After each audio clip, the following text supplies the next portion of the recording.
I'm on that horsepower highway, horsepower engines. Yeah, keep the wheels spinning. Even when the wheels stop, I still be winning. Horsepower engines. Keep the wheels spinning. Even when the wheels stop, I still be winning. When I'm in the lobby, whoa, keep it silent. Push the pedal to the metal on my horsepower hobby. When I'm in the lobby, whoa, keep it silent. Push the pedal to the metal on my horsepower hobby. Yeah. Horsepower hobby. Welcome back to Horsepower Hobby. I am Jay. And in today's video, guys, before we even get to today's video, I know it has been a long time since I have uploaded. I guess some would consider it to be a long time. But I was on a much needed break, I guess you can say. I was trying to gather my thoughts, get some things going. And listen, I've been extremely busy. So touching bases with you all today, bringing you this video just to give you a little insight on what's been going on with the 05 Cummins. So I just recently traveled back and forth through the states. Once a month I travel through the states and I go to my other home back I guess on the other side on the East Coast. And before we get into this video, don't forget to like and subscribe and drop a comment. What we're gonna do is pop the hood. I'm gonna show you all what's been going on. So I ended up getting 2 new batteries. This is a new battery just installed yesterday. So this is, you can see it's brand new. It's got the new sticker on it. Same thing for this battery, it's brand new. So I ended up coming back from South Carolina, and as I'm traveling through Georgia, Georgia and Alabama, I noticed that I believe it's starting to rain on me, so might have to climb inside the Cummins here in a second and give you the rest of the scoop on what happened to the Cummins. But as let's climb on the inside. I think I don't know if you guys can see it. Yeah, you can kind of see it, but the sky is starting to bust open there. Let me close this, jump on the inside. And also, that's the other thing that has kind of been putting a hamper on the video production is the rain. We've been getting a lot of rain here lately, so been needing to come out and finish up the Corvette. I know I told you guys in maybe the last episode that I did that we're going to start installing the second mod on the Corvette, but I'm still going to get around to that, just waiting on some perfect weather. And now that I'm kind of, wouldn't say that my time is necessarily freed up, but I had to figure out a way to, I guess, get a better schedule as far as what I have going on, because I'm still pretty busy, but still want to put out great content for you all. But back on the 05 Cummins. So as I'm coming across the states, I come through Alabama and I stop to get fuel, and I notice as I shut the truck off to get the fuel, the truck is like, and it kind of did it that morning before I left my home back in South Carolina, but it's like it hesitated to start. And the truck has never given me any of those issues, so it hesitated to start and act like it didn't want to start at all. And the remote start on it wouldn't work at all. Like normally I can hit the button, it'll crank up, to do its thing, and you have to come out and stick a key in it, of course, to be able to drive it, so keep anybody from stealing it. But when you do hit the remote start, though, like I said, it'd crank crank right up, by itself without any hesitation, where it refused to remote start. And so that's sign number 1. But like I said, I get it across the states. This is the day that I'm heading back to Houston. And so I get it to Alabama, and I stop to get fuel in Greenville, Alabama. And I turned the truck off, pumped the fuel, and it's pouring down raining that day. So I finally get the fuel, and I go to start the truck back up, and it's hesitating again. So I said, well, maybe it's just a loose connection or something of that sort. So I go to get my tools. I always ride with tools, especially when I'm going long distance. Listen, guys, if you have any kind of ability to be a mechanic, whether it's just a little bit where you can change a tire or anything, at least bring you a set of tools. I tell you what, bring a set of tools, anyway, no matter where you're traveling, just in case, because even if you can't use the tools, at least if somebody stops to help you, maybe they'll be mechanically inclined and they can give you a hand with the tools that you provided. I mean, because you're kind of stuck if you don't have any tools.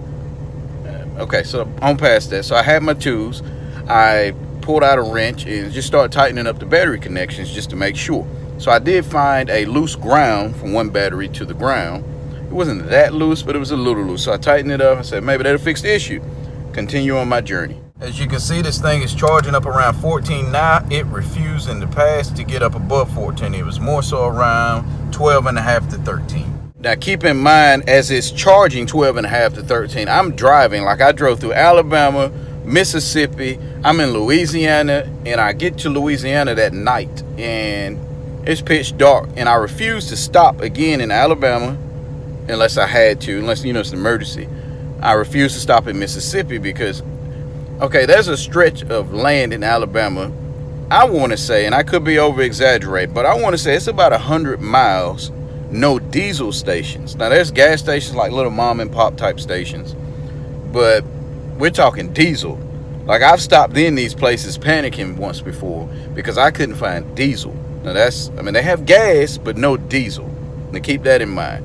So I didn't want to get stranded, so I made sure I kind of, as I'm making these journeys back and forth every month, that I kind of map out exactly where I want to stop at, sorry, to get the diesel. But so I know for a fact, did not want to stop again in Alabama, did not want to stop in Mississippi. Let's make it to Louisiana. To be honest, I was trying to make it back into Texas before I stopped, but hey, we did the best we could. So I stop in Louisiana that night and I get the fuel, so I get the diesel, I'm ready to go to crank up the truck, still hesitant to start. Now keep in mind, we tightened up the battery connection. We drove it probably about another 500 miles or so and it's still hesitant to start. So at this point I'm like, I think I need new batteries. So fast forward, this has been some days ago, so fast forward to yesterday. I go to Walmart and I'm expecting to buy $200 worth of batteries, at least. You know, going to get there. I guess now they do like a 3-year warranty deal. So you know, I go and buy the $100 batteries and need 2 of them because this truck has 2. And I'm going to replace those batteries and we'll be good to go. Yeah, this thing's just holding charge. Like I said, it's up above 14. I don't know if you guys can see. There you go. You can see pretty good there. Way up above 14. And yes, this thing does have 342,726 miles. Still runs like a champ, guys. But like I was saying, so I go to Walmart. I go to get the $200 worth of batteries, and I I took a picture of, while I was out at the truck before I went into Walmart, I took a picture of the batteries, the barcode, you know, the whole 9, that way I can make sure I get the right battery. I wanted pretty much the group number, I guess is what it's called. So I go inside and I'm lining them up and I'm looking on the sign and it says 3-year warranty, 5-year, you know, they've got this different class of batteries, but you can get the different warranties. And so I noticed that the sticker that was on the battery that I bought said, I think it was manufactured. I think that's what the manufacturer sticker. I don't know if you've seen the red sticker on the batteries I just showed you, but it said like 420 on these.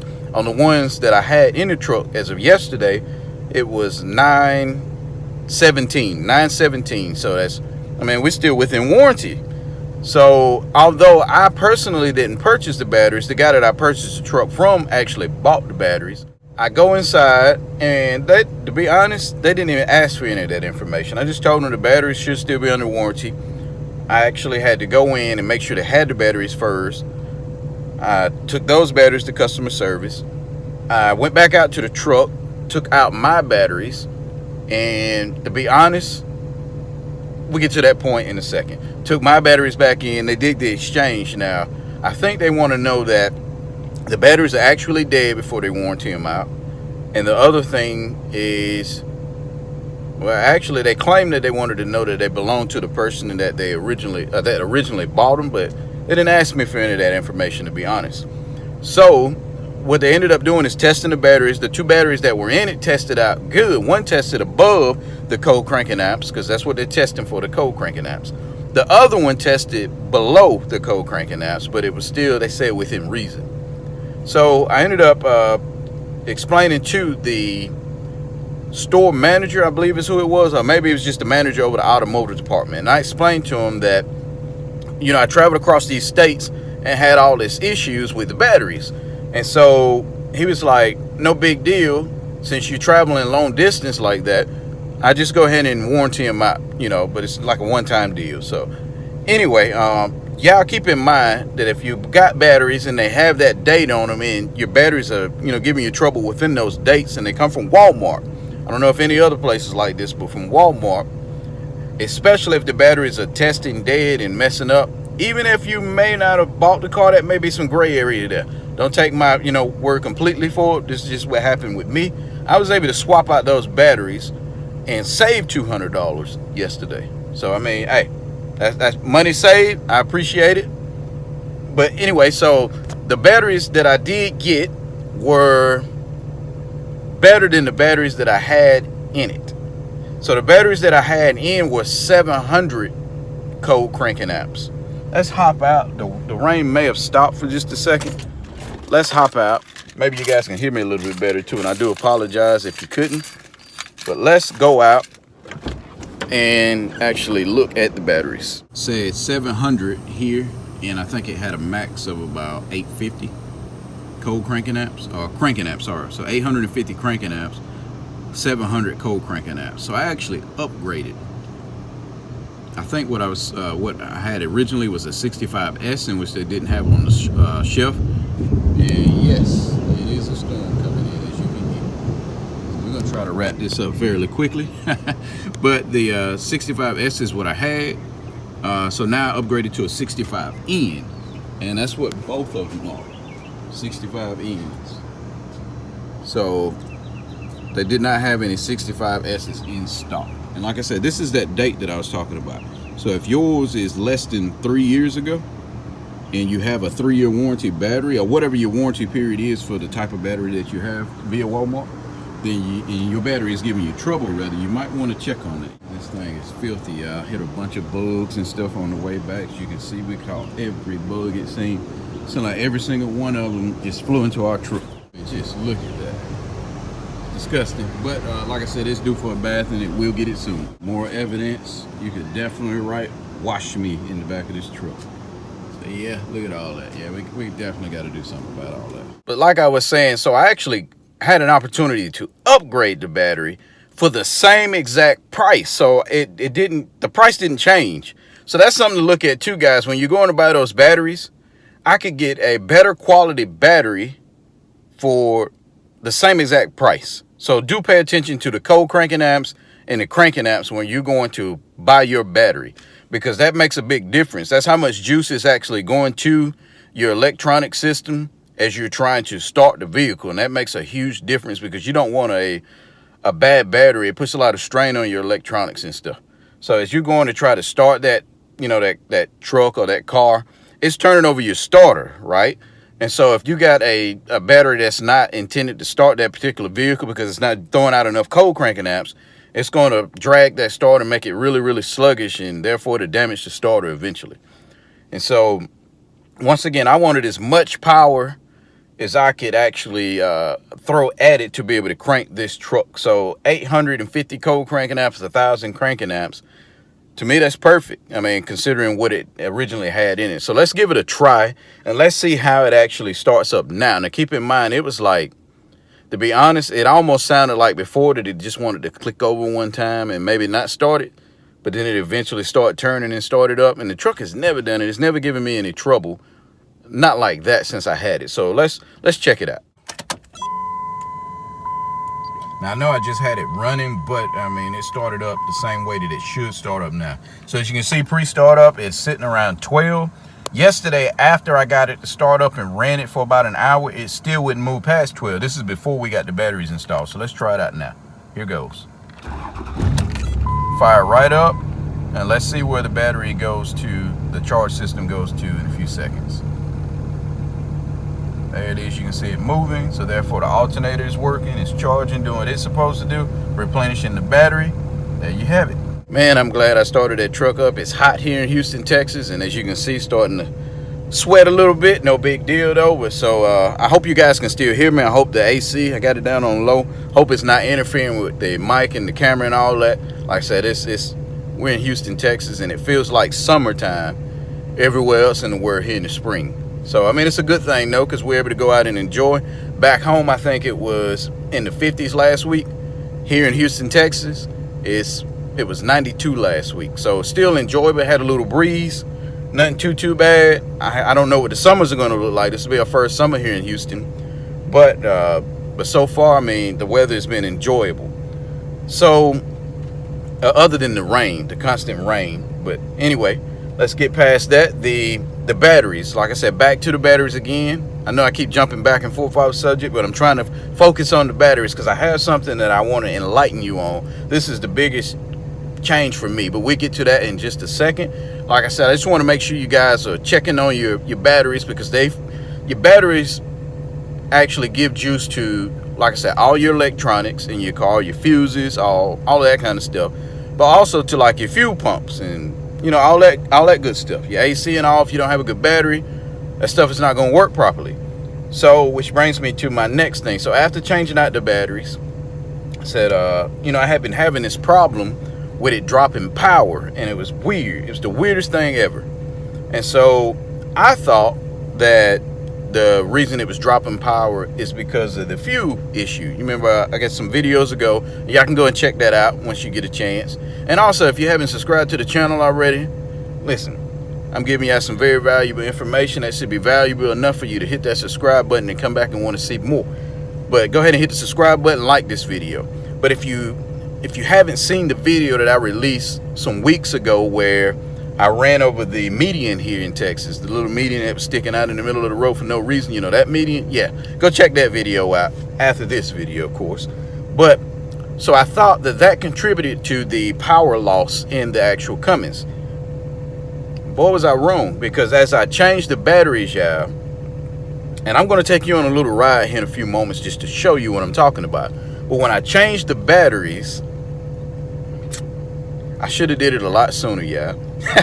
I should have did it a lot sooner, because every once in a while this thing would be, you get on it, it's like it would drop. Like you could get on it and be wide open, and it's like it hits a rev limiter in a sense, or it's like it hits the governor, and it's like it wants to cut the power down. And so I'm like, something's wrong.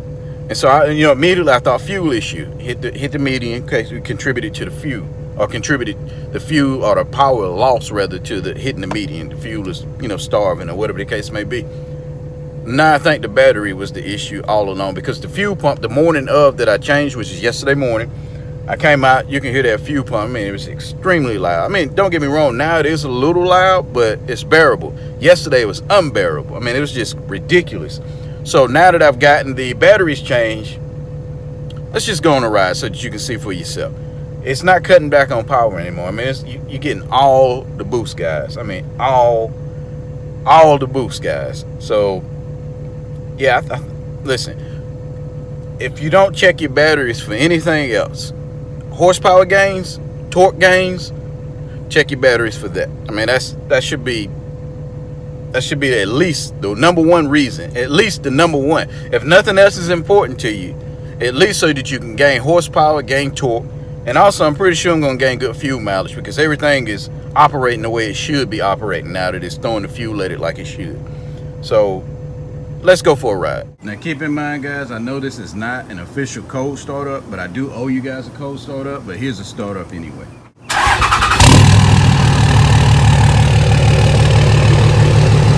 Before I actually put the batteries in, it refused to do that. So now the batteries are in, everything's getting back to some normalcy. It might be better than it was before, to be honest. But let's go for a ride and you can check it out. So as you can see, it's charging perfectly. There's the programmer, the bully dog system. And so I'm thinking what it was doing is throwing the bully dog system off, y'all. And that could have been what it was doing. It's just kind of throwing the whole tune off by not being properly charged. But we're gonna give it a quick little pass right quick. Got stuck behind the truck, of course. As you can see, it's actually picking up power there. So yeah,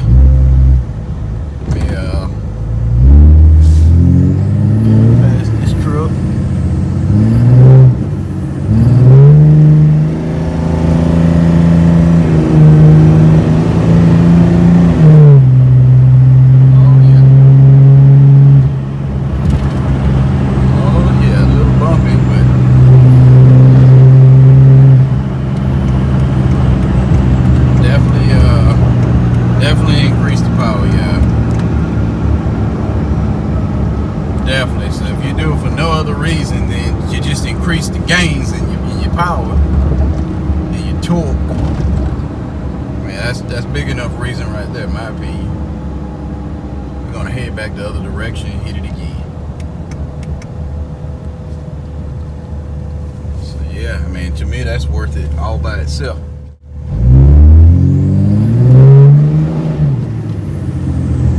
Oh yeah. Here we go.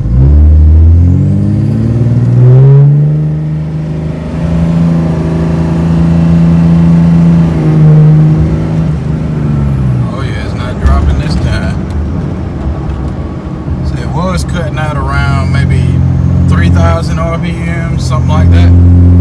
Maybe a little bit before, maybe 2,500. But now it's giving all the juice, guys. And I made all of it.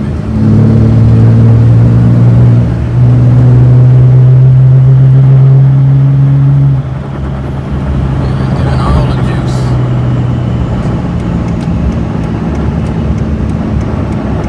All the juice, guys. I just got some fresh tires put on it, as you know, not long ago, so I've been trying to preserve them, so we're taking it easy, yeah. But yeah, especially since I've been driving back and forth from all the states. Originally I was planning on flying back and forth, but having to drive here lately, so not necessarily saying that it takes away from all the fun, but it does limit the fun. You got some police and stuff in the neighborhood, yeah. It's definitely in the neighborhood.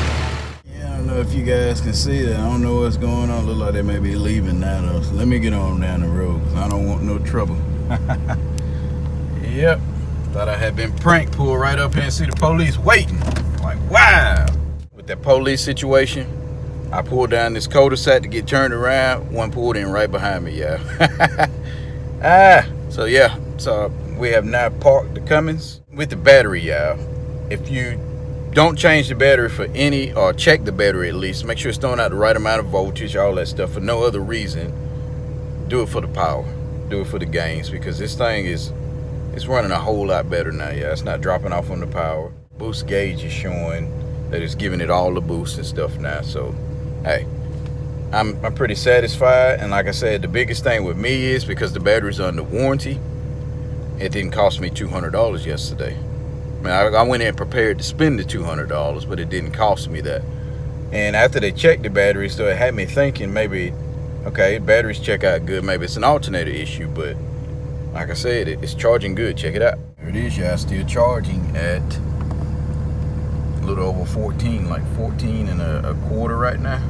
And it'll pick up a lot more if I wasn't running like the AC and stuff, but man, definitely doing what it's supposed to do, yeah. So definitely check your batteries, yeah. That's the lesson for today. Check the batteries, because that could be an increase in horsepower. That can be an increase in torque, and I'm all about the increase, yeah. Especially if we can get it running, you know, the best that it can. I have hopes to be able to post a little bit more frequently here in the very near future, so hopefully we can keep some content going. We just have to see how it goes. But like I said, I have been very, very busy with trying to get my schedule and stuff changed around so that I can be able to put out some good material for you all. But like I said, if you haven't subscribed already, be sure to hit that subscribe button, like this video, and I will catch you guys on the next one. Horsepower hobby. Horsepower hobby. Horsepower hobby. Horsepower hobby. Okay, let's go. Horsepower.